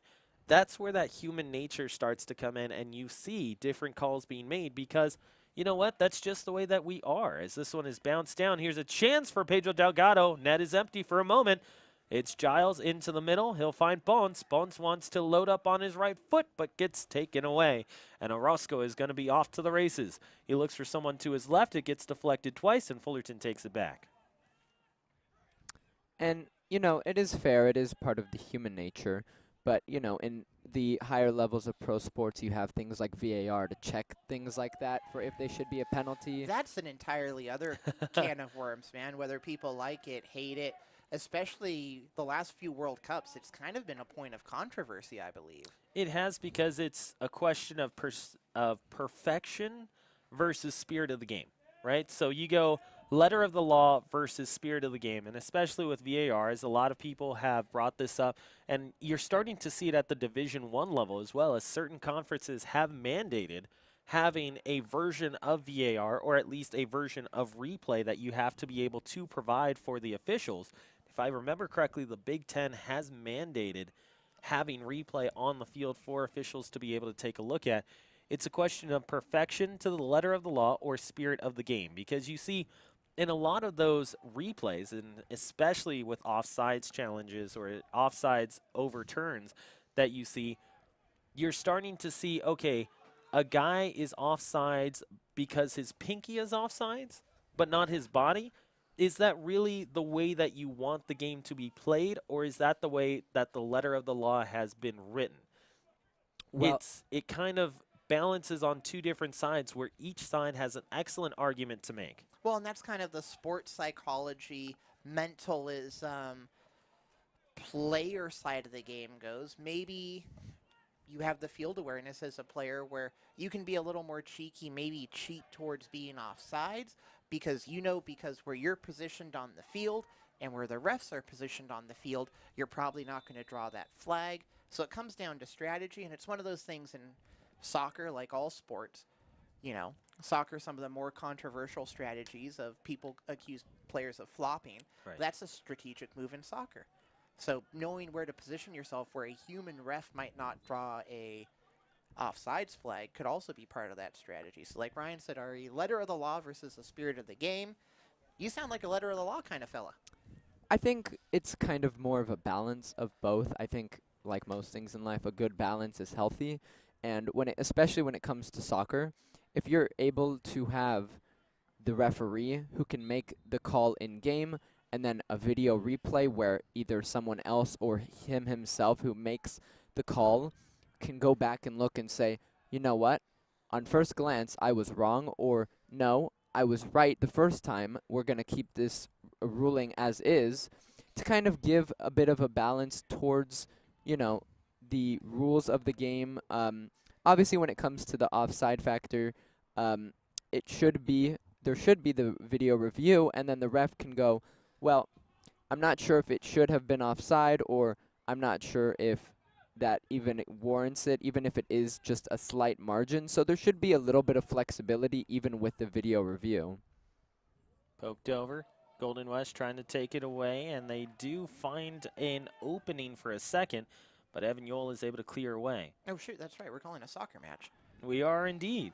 But see, that's the thing, too, is that it's conversations to be had, right? You're looking at the game and not just saying, okay, we have the game in front of us. It is also the state of soccer. It is the state of football as we know it. It is the state of community colleges as we know it. As here's Orozco. He's going to load up on his right foot if he can. Deflects away from two. Diving for it is Marino Rojas.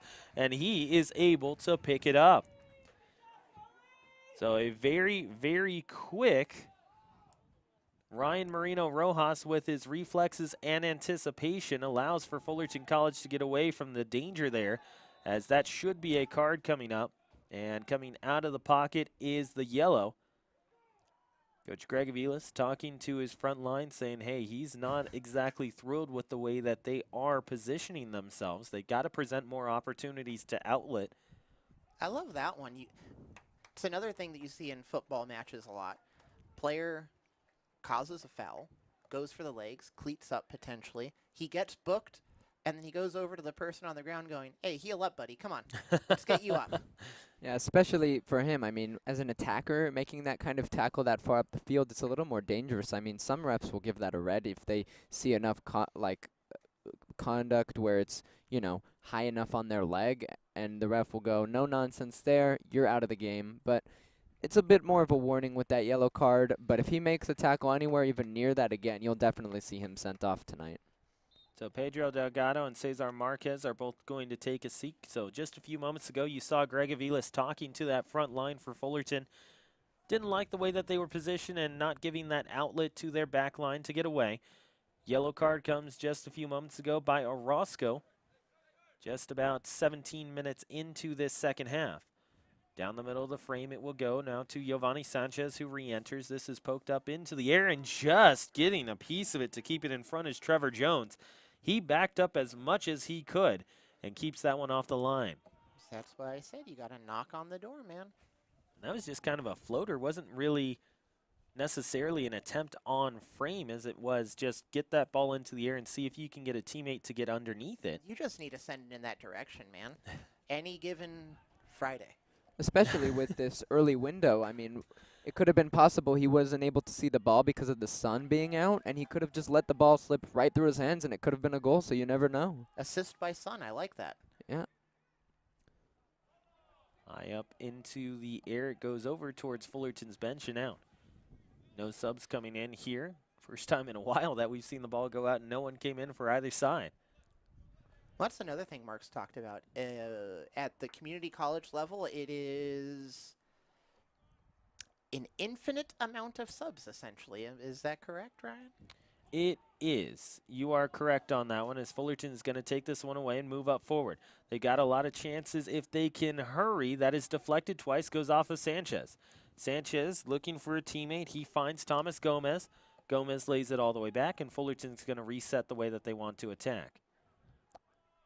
Bit different than the pros. I mean, you used to see it would be 3 subs to a game. Now it's adjusted to 5. Oh!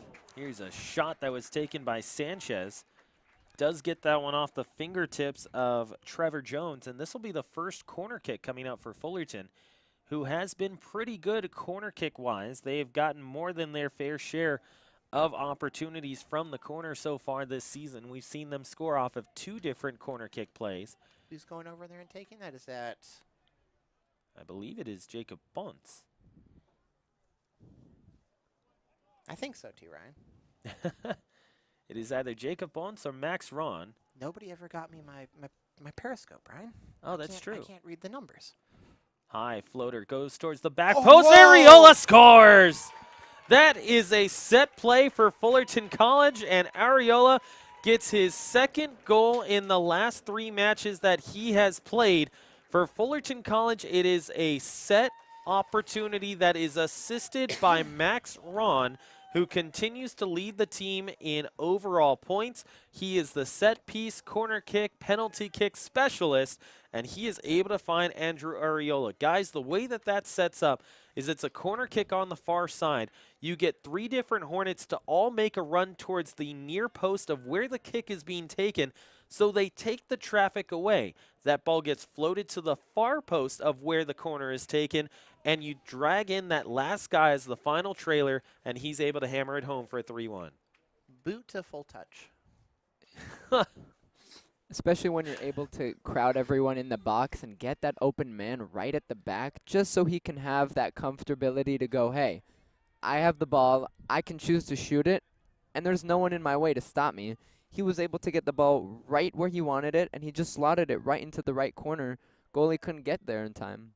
So about 25 minutes left in the game of play, excluding stoppage time, Ryan. So we'll call that the 65th minute goal for Andrew Areola. Sounds right to me. 3-1, Fullerton College with the lead, and trying to add to it. Again, a corner kick chance for Fullerton College as they have a chance here with Thomas Gomez. He's got to get up to it in time. He gets that one taken away, and the foul goes against Thomas Gomez. He looks around and says, hey, wait, who, me? But it is, in fact, on him. That was a 50-50. It could have gone either way. A bit unlucky there in that challenge for sure. I think just on the initial, I agree with the official. The reason why is because he uses his offhand, his left hand, if you end up seeing the replay, he uses his left hand to tug the back shoulder of the defender who goes in with him, and that's usually going to be called 9 times out of 10 because you are just bringing that guy out of his traditional position to try and get up to that ball. Well, you know, I'm night blind, so in these evening games on Football Friday, I wasn't able to make out all that detail, Ryan. These old peepers of mine. Ball into the air.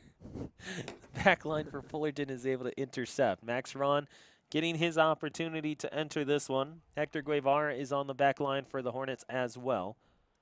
Maybe I should be like a pirate and wear an eye patch and just switch it so I'm always ready for the night. I'm telling you, a monocle would also work. If one of us could get a monocle, it Monocle could work. in 2025. I like it. Corner kick coming up for Fullerton, and if Max Ron doesn't take this, I will be shocked. And we see somebody from Golden West. I think that player walking off is about to be attended by the, once again, I'll say it, the excellent athletic trainers here at Fullerton College. Another program you can take at Fullerton College with that sort of thing if you're interested. The PE department here at Fullerton College has an excellent program. If athletic trainer is a career that you see or hear and go, that's something I want to do. There's your set piece pro Max Ron on the ball. We'll see if he's able to make another great chance for any of his teammates on this attempt. Watch that back post. Ooh, he sent it. Ron Near is ball. going to take it here, floats it, back post. It's up in the air and intercepted by Jones. So again, that's a set play. You bring in that front guy, ends up being Giovanni Sanchez. He's going to lay it back to Ron. Ron is going to then readjust, making sure that the defense comes out towards him and opens up on that far side. Here's a chance for Golden West trying to take it off the volley. It goes off the top of the shin of Bryce Martinez and pops up into the air. So it goes back for the Rustlers. They maintain possession, and it will be checked down off to the right where it will be centered down the middle. No one is there for the Rustlers, and it's taken away by Acevedo. Acevedo looking for the back heel and turned over by Fullerton. since apparently I've been channeling the spirit of Mark Pavlovich all day here on Hornet Radio, I'm going to go and say it, that's another thing the most sociable member of Hornet Radio has said with conversations with Greg, set pieces, corners, things that he said maybe wasn't the strongest suit of his team going into the start of this season. You can clearly tell they've put in the work. They have, and that's where the consistency comes into, right? Because we talked to Greg Aviles and also Kenny Castellanos about those set pieces, those set plays. How do you get to determine who is going to take those for you? And they said very simply, at this level, the way that you need to do it is you need to find out who is the most consistent. Sure, it's nice if a guy can spin a ball or he can curve a ball and get those opportunities, but if you can't do it each and every time you step up there, it doesn't really help you, because then it's a wild card. You're not sure if you're going to turn the ball over immediately or you're going to have an excellent chance on goal. So the way that it ends up working out, Max Ron is the most consistent guy for Fullerton taking those set pieces, and he's the one who usually steps up to it for Fullerton. Speaking of Max, he's going to take a seat along with Thomas Gomez. And entering the match for both of them will be Josias Palacios and also Oliver Torres Martinez. So, 20 minutes left in the game. Ryan, Ari, Fullerton's up 3-1. Do you now, we've talked about Golden West, still a threat. OEC stacked conference. Golden West rebuilding, still a threat though with that rallying goal in the first half. Is this where if you're Fullerton College, do you park the bus or do you continue to go for the throat? I think you still go for it, especially with how well you've been able to find those chances. This one is cleared out. Rustlers take it for a moment. It will be a throw-in for Golden West. But just the way that they have been able to take advantage of the offensive flow that they would like, I think you just keep on that gas until you finally decide, hey, you know what, the run of play doesn't help us here anymore by moving up. If you give up too many chances going the other way, because, of course, remember, just a few moments ago, Golden West also had themselves an opportunity for an odd man or an odd-numbered attack, but they weren't able to finish it off. So if you give up too many of those, that's where you start bringing everyone back. You don't allow those midfielders to attack as much. But in this case, for the next 10 minutes or so, I think you'll see Fullerton still on the press. For sure. I think the most important part, especially when it's 3-1 or 2-0, any score where you're up by 2, that's the most scary place you can be in a soccer game, because it always leaves a room for a very possible comeback. And when that momentum shifts, that's when it gets scary. So if Fullerton is able to keep pressing and keep the ball, Golden West, they won't even have a chance to make anything happen if they don't have the ball to do anything with. So definitely keep the press going for Fullerton. Well, and Ryan, you were around last year, but you weren't really at the Futbol Fridays with us as much as Ryan, Mark, myself were. Looking at Fullerton College last year, Futbol Fridays, they had a Misael Gonzalez. They had that boot that was their go-to boot to find the back of the net. So you think that's part of the strategy, Ryan? We're winding down the season. We're knocking on the door of postseason. So you let them continue attacking, hope that somebody develops that laser-guided goal missile foot as we enter or get ready to enter the postseason? Honestly, I think you're not trying to find that person. I think you're trying to find the guy that can provide you extra secondary scoring. And oddly enough, the guy who scored today and scored the last goal for Fullerton is kind of the one that I'm looking at over the last 5 games who has played excellent. We've heard about Andrew Areola being that guy that Fullerton College can rely on throughout the entirety of the season as a backline guy. We knew he had excellent skills in terms of finding a offensive chance and snuffing it out for the Hornets. But what you're seeing from him, too, is that he's very willing to go on the attack if Fullerton College needs it. Now, of course, you see the overall scoring for Fullerton throughout the entirety of the season.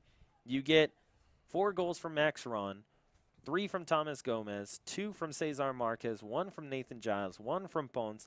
Jair Vargas has 1. Acevedo now has 1 to his credit as well. Areola now has 2. And then Evan Yole also has 1. There's plenty of scoring going around all over the place for Fullerton. It's a well-balanced attack. I don't think you're necessarily looking for that one specific guy.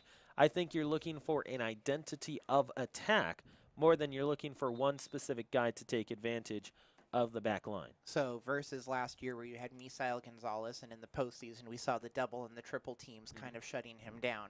You have variety. Some would say the best variety, potentially. Yeah. And so the way that Fullerton College is able to attack, especially as we've seen here today and also the last 2 Football Fridays, it turns into the best music as well because they can get those opportunities rolling as long as they have the numbers to go with it. So you just let them continue going downfield, doing what they want. And it's like what we were talking about pregame in the broadcast booth. It's about reps at this point. Right. No, I think that's exactly it. Yeah, when it comes to having that balanced attack, if you can have not just the attackers who are scary when you need the goals, and you can have the center backs, you can have the fullbacks, and everyone is pressured, so you won't have anyone left open in that sense. You want that to be what your team looks like, because you want the other team to almost be scared when you guys are fully pressing, because you don't know who's going to be the one who's trying to score that ball when you need it. So this year, 2024 Hornets, 2023 Hornets, going into the postseason. Here's a shot. Deflection just goes wide. Evan Yole gets a piece of that off of his hip. That was a shot that was taken just a few moments ago by Bryce Martinez. Went and stepped up to it right down the middle of the frame. It will be a corner kick coming up for Golden West College, but guys, that was oh so close to making it 3-2. That was. Before that shot, completely stopped my brain and train of thought. Train's hopefully near the station. Do you think the 2024 roster is maybe a little bit more dynamic going into the postseason than the 2023 roster is, Ryan? It's interesting.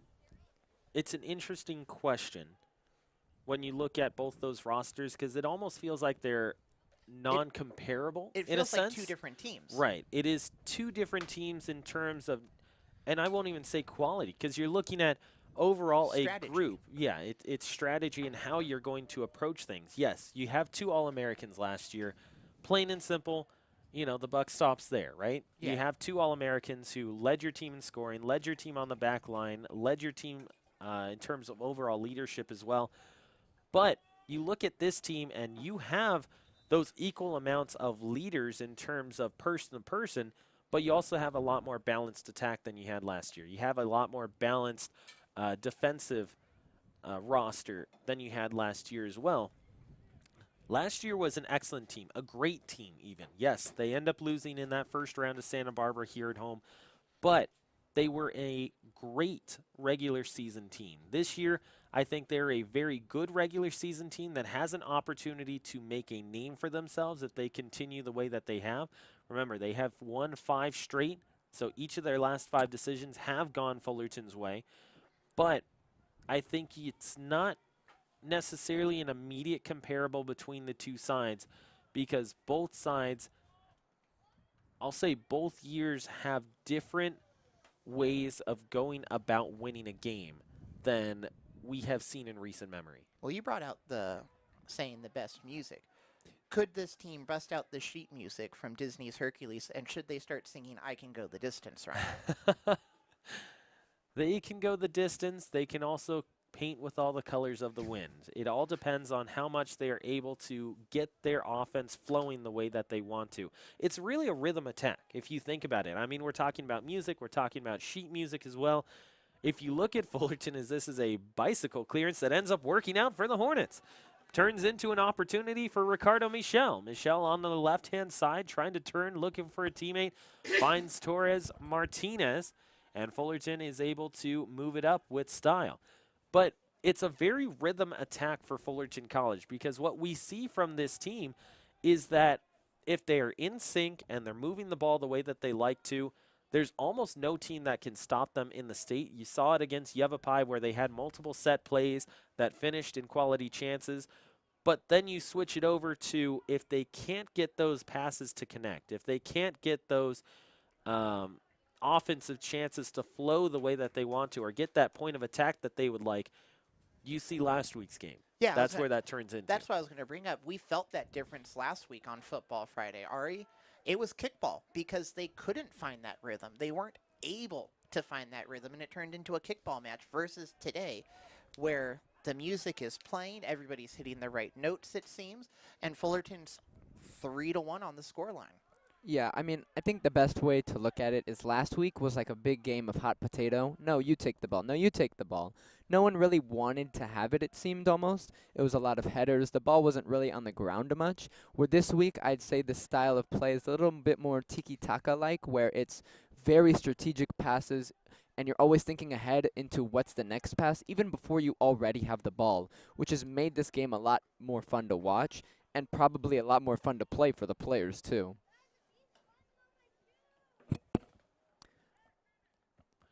Fullerton College currently leading it 3-1 with just about 11 minutes left to go in regulation time. Shouldn't be too much added once we get towards the end of 90. Haven't had too many stoppages as Fullerton takes it away with Juan Luis Quintana. If he hurries, he has a 4-on-4, but he has the spacing and numbers, but he kicks it right to Othman. And Othman has had a good match. He has been able to shut down a lot of chances. This will be a deep throw-in for Fullerton College. So it was a great attempt to try to find the feet of Max Janowitz, but like you said, Othman was just able to get his body in the way. Chris Busane, Emiliano Medina are both going to enter for Fullerton College in just a little bit. They'll also have Ariano in addition to Hayden Kenny. So a very different look than what we're used to from the Hornets. They're trying to open things up, see who they have, not just on their bench, but who they can rely on going forward. Juan Luis Quintana still with it, checking things away. Goes off his foot. Nope, it goes off of a Golden West defender, and specifically goes off the right foot of Sergio Soto. And I think the best way to, going back to what you were referring to earlier about the differences between this year's team and last year's team, isn't really the dynamics, but more the versatility. I mean, the way that this team can go both, you have players who can play both at the back and the front. It really gives them a different feel, and you got players who can play on the left and the right. And one of my favorite examples of that would be Max Ron. He can play both sides. We've seen him both up and down. He does all the set pieces, and to me, there's a specific professional player that actually comes to mind. I don't know if you guys had any player comps that you could think of. Was there anyone that you maybe thought he played similarly to? In the fact of being a field-to-field player, I want to say, if we're talking U.S. women's national team, there's Trinity Rodman, and I can't think of the other part of that trio of attackers out there that were able to create opportunities in the World Cup. But being a box-to-box player, that's been a theme that's been here on Football Fridays, where we've talked about some of these Hornets, Max Ron, one of them, playing the entire length of the field, it seems. Were you thinking of Sophia Smith? That would be it, I believe, yes. So, yeah, that would be a great comparison. But really, for me, who I think of when I see the way that he plays both defense and offense and is able to create both on both sides of the field, the name that comes to mind for me is Trent Alexander-Arnold. They have a very similar style of play. Palacios taking two shots that both get blocked, and Arnold Ramirez is there. Excellent job there by Ramirez, making sure that those didn't get on frame, because that was an excellent chance for Fullerton College. That was a beautiful floater into that 18-yard box. It was, and the Hornets still going for goal. I know that it's, you know, just as easy as, well, yeah, of course, you want to keep scoring. But for Fullerton, we haven't seen them do what you were talking about, Joe, and deciding to float back a couple of midfielders. Corner kick coming up for Fullerton College. Everyone inside the box. Areola, who has a goal a few moments ago, is going to come towards the near post, towards the ball. Switches towards the back post, has to adjust to it. That one floats past the end line and will go out of play. So it will be a goal kick coming up to Golden West. Well, I think it's like what you said, Ryan, and I think, Ari, what you were agreeing with Ryan saying is you don't let off the gas. You put the reps in. You let them get the reps. You go strong into postseason, put an exclamation point onto the season by continuing the attack. And if you can go up 5 or 4-1 in this game, why not this deep into the season? Yeah, and I think if you're Fullerton too, because remember, you always want to keep that goal differential up. Doesn't matter how far you are into conference play. If you can keep that goal differential up, it's only a benefit and to your credit. Juan Luis Quintana gets taken down, and he will earn Fullerton College a free kick. Popped up into the air. Hayden Kenny, if he can get to it, that one gets intercepted. Soto is there. He also leaves it for Owen Turner. Turner now checked down to Rocky Trejo. And it's the most important statistic when it comes to that tiebreak, when what you were referring to. Having the goal differential high is really important, especially for a team trying to get far into the playoffs or even just to win, division, conference, smaller steps up to that top level for this team, because if you're able to end even one goal higher than a team that ends the season with the same amount of points and wins as you want to be able to say, yeah, we had the same record, but we scored one more goal, so we are going to be one spot ahead of them in the playoffs or in division or in whatever aspect. Offside against Golden West, as just taking a couple steps too far is Bryce Martinez with 5:55 on the clock. Left here in the regulation of 90. Golden West trying to draw this one even. They are down by 2 at 3-1. And kind of like what you were talking about a few moments ago, Ari, you look at goal differential. Yeah, none of the Orange Empire Conference results over the last 5-6 years have gone that close. But if you're looking at it from a playoff selection committee in the 3C2A, you want to be able to present your best case, right? If you're going up looking for good matchups, as this one is side spun over towards Acevedo. Acevedo takes it back, looking for a teammate, left footer. He has to swing it over towards the far side where it will be kicked up into the air and offsides on Fullerton College. But you're trying to present your best case scenario, your best, we'll call it resume, going towards the postseason, because yes, PowerPoints are a huge thing and they're largely going to determine who will be in the postseason.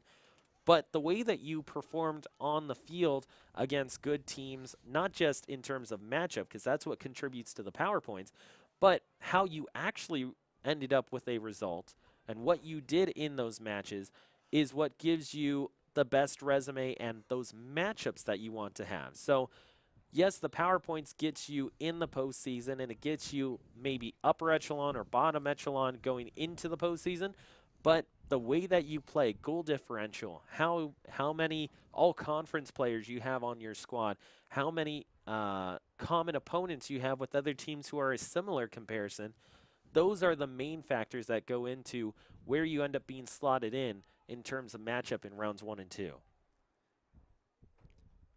Popped up into the air, 4 minutes on the dot. Left in regulation in this one. Juan Luis Quintana will check it down to Evan Yole. Yole says, hey, Juan Luis, I'm going to ask you to move over towards my right, and we can set this up. They move up the park with success for just a moment, as Quintana will see this one poked past him. And finally, awaiting it is Buenrostro. Buenrostro sees Yole once again there for Fullerton College. So as the clock is winding down on this game, it looks like 3-1 could end up being this final score here. Is there anything from either of you guys that you think that Golden West could have done better in today's game? I think Golden West played a great game. I think Golden West answering Fullerton, the Hornets, in this match as quickly as they did and not stopping the attack has been an indicator that they are still a powerhouse in the OEC. Like you and Ryan were saying before the match, they're probably going through a rebuilding phase. It happens. The Hornets have been on their game plan. We've talked about music, sheet music, rhythm, tempo. The Hornets, simply Ryan and Ari, have been playing their song, and they have not let Golden West have the opportunity to walk up to the stand and put, or even think about putting their sheet music on there and start playing their tune. Fullerton's controlled the tempo and the rhythm of the game as best they could, and they've done it quite successfully, I think, from what the scoreline says. Syed Hussein, joined by Chris Busane and Leon Huang, are all going to enter for Fullerton College, joined by Emiliano Medina. But going back to what you were saying, it's Fullerton was able to kind of, we won't say predict the pace of play, but they were able to set the pace of play the way that they would have liked. I think on Golden West side, to answer your question, Ari, the biggest thing that I would have liked to see from Golden West and what they can do very well is make sure that their attack, or I should say their counterattack, is in play. We saw their 3 best chances here today come off the counterattack, but I don't think that they were able to get the chances that they would have liked to initiate that. I think twice we saw them get the ball or take it away from Fullerton College on the Fullerton side of midfield, but they weren't able to get multiple players as an outlet to start a run. Usually what you'll end up seeing from these Golden West Rustlers as they do take it away, trying to get it on the inside, ends up getting poked off a 2, finally off the foot of Carson Dykes. He sees this one, get a chance there. It is a goal kick.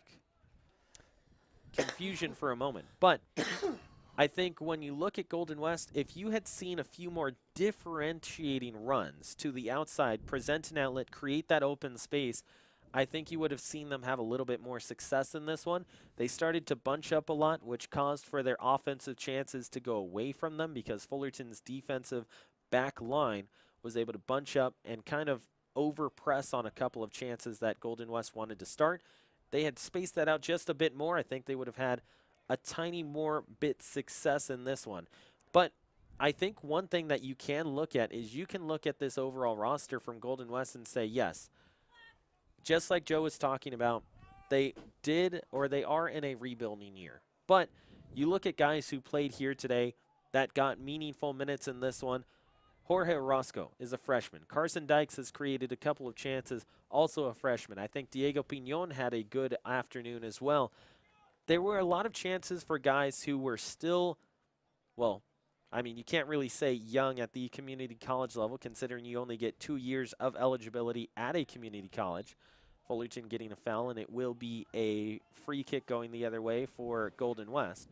But very inexperienced players entering the season at the community college level for Golden West got the opportunity to go out, have many starts, and then also get meaningful action that is going to play into them, and I'm calling it now, having a top 4 finish in the OEC next year. And something else that we've been talking about all Football Fridays, a through line between Fullerton College Football and Fullerton College Futbol.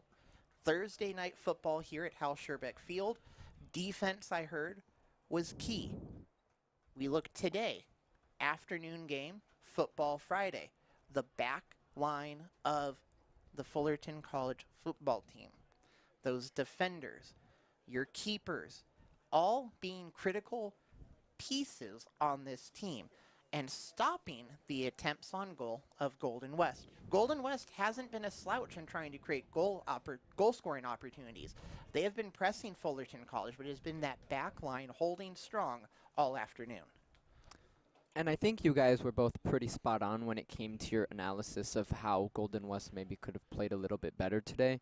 I think really the only thing I could add on was a bit more of a unit solidly as a defense to, you know, kind of show the 2 players next to each other and see a little bit more communication, or, you know, they're able to help if someone gets beat.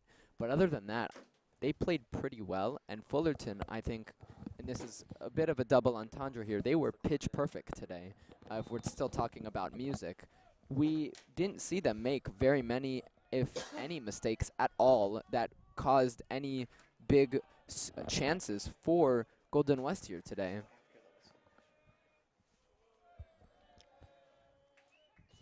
Support from the fans over to our left who were able to make it out here this afternoon as Marino Rojas is able to dive on that one and make the save. Tried to sneak one in on that near post, but Rojas was there.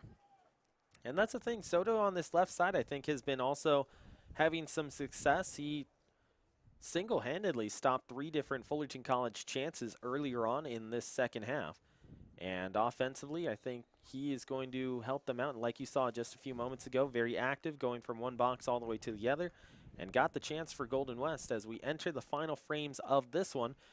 In just a few moments, the whistle will end up going as we are into additional time between Fullerton College and Golden West here on a Football Friday, an afternoon edition of Fullerton College Football Fridays. Ryan Osborne, Joseph Pavlenko, Ari Nakshon, joined by Caleb Ramos, Becky Nguyen, and a thank you to Samantha Cecina as well. This one's flown inside. Now over to the far side of the park will be picked up by Carson Dykes. Dykes wants to swing it. Does find Owen Turner. Turner trying to move on to his left foot. Bodied away. Position is there. Goal kick coming up Fullerton College. If you are, Ryan, if you are the coach here for Golden West and you're going into this locker room after this game, what do you think that you're going to be telling your players, you know, after this 3-1 result? I think you look at it and you say, you know what? Yes, we gave up 3 to Fullerton College, but only 2 were in active play.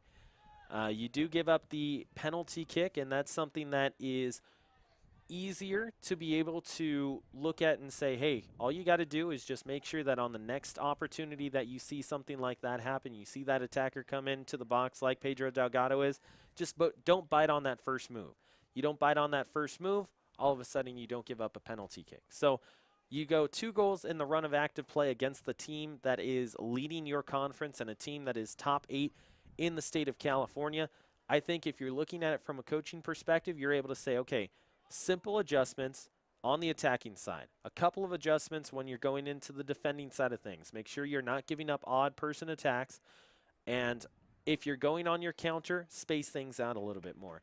I think for them, obviously, and as Brian Crooks, the defensive coordinator and co-head coach for Fullerton football, Gridiron football would say, there is no moral loss. There is no way that you can take a look at a loss and say, what can we take out of this in terms of being happy with it?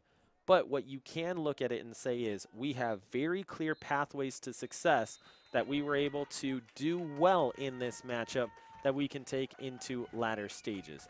So the whistle ends up blowing, a 3-1 Fullerton College result.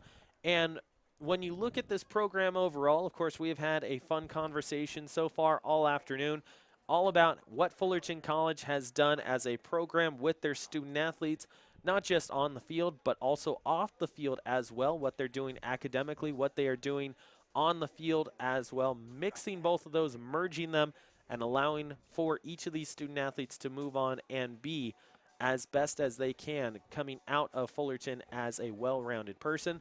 Joe, I want to swing you into this. You look at something that is very near and dear to the Fullerton College community as a whole and this Fullerton College men's soccer program, that is Flock. If you're not sure what Flock is, Joe, when I bring you back into this, if someone doesn't know about Flock, what would it be? So for anybody that doesn't know about Flock, as we end this edition of Football Friday, Flock is a group at Fullerton College, and they're about, well, Flock stands for Fullerton's Love of Orange County Kids. They're a 501c3 nonprofit organization whose mission is to end the cycle of child homelessness in Orange County. Specifically, Flock supports children who are identified as homeless through the McKinney-Vento Act. And Flock has created a scholarship program. They create opportunities for these children, for these families who have fallen on unfortunate times. And they're about creating opportunities for those families to get back on their feet, to get back to a sense of normalcy, or as normal as you can when you have a traumatic thing like that happen to your family or family unit. So Flock, if you're not familiar with it, just like Joe mentioned, it is very near and dear to the heart of this men's soccer program here at Fullerton College. Please go ahead and check them out. You have the opportunity to do so. You saw a QR code earlier on the screen. Excellent chance for you to get involved with your community and also help them out as well. That will wrap it up for our Football Fridays here today. Fullerton College, their men's soccer team gets a win, a 3-1 result, a final over top of Golden West College. We want to thank everyone for joining us throughout the entirety of this broadcast. Don't forget, as Fullerton College is getting close to seeing this coaching staff get to 100 wins as a program for this coaching staff. They were hired in 2016. That's when Greg Aviles took over. They are close to 100. And in fact, if my math is correct, which usually it's not, but you know what? On occasion, I do get one correct. They should be about 2 to 3 wins away if I end up tabulating. I got my old abacus out and was able to take a look. With that celebration, they have to be. Was able to take a look at whether or not Fullerton College and this coaching staff was able to get there. And Greg Aviles getting the shower here at Hal Scherbeck Field. That's going to take us to our close. Fullerton College 3, Golden West 1. A final here on Football Fridays. For Ari Nakshon, Samantha Sesenia, Becky Nguyen, Caleb Ramos, Joseph Pavlenko, and myself, Ryan Osborne, we thank you for joining us. Don't forget, next week we will also have Football Fridays. It will be at 6. You've been watching Football Fridays on Hornet Radio.